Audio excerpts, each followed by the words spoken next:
Tra i microfoni più utilizzati per registrare il kick della batteria troviamo l'HPG D112 e l'Audix D6. In questo video facciamo una comparazione tra questi due microfoni.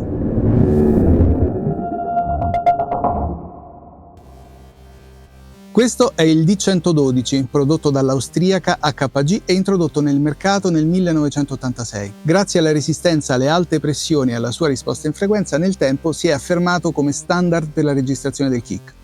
Il D112 è infatti in grado di resistere a pressioni superiori ai 160 dB SPL.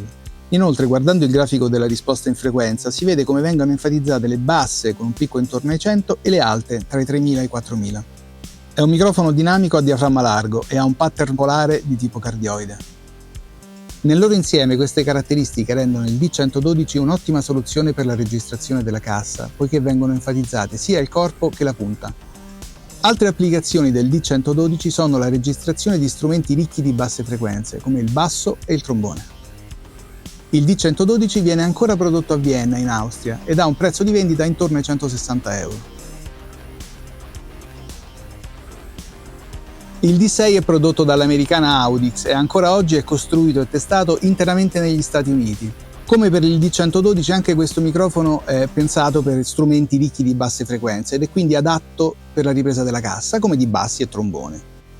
Anche questo è un microfono dinamico a diaframma largo e con un pattern polare di tipo cardioide, ma ha una resistenza minore alle alte pressioni, fermandosi a 144 dB SPL. Dal grafico della risposta in frequenza si vede come il microfono esalti più del D112 le basse frequenze e ancora di più le alte intorno ai 5000. Sovrapponendo i grafici si vede come le differenze diventano più evidenti. L'Audix D6 si trova sul mercato intorno ai 200 euro. Andiamo ora in sala di ripresa a montare i microfoni e poi ascoltiamo le differenze.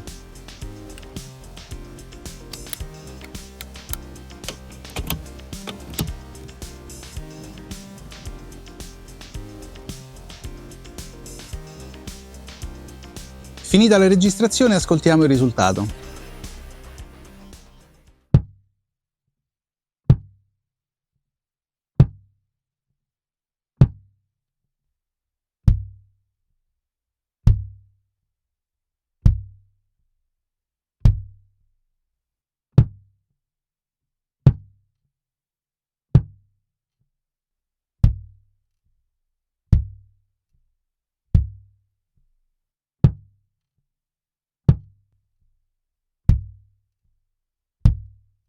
Per evitare di essere influenzati dalle diverse esecuzioni dei colpi, adesso ascoltiamo lo stesso colpo per entrambi i microfoni messo in loop.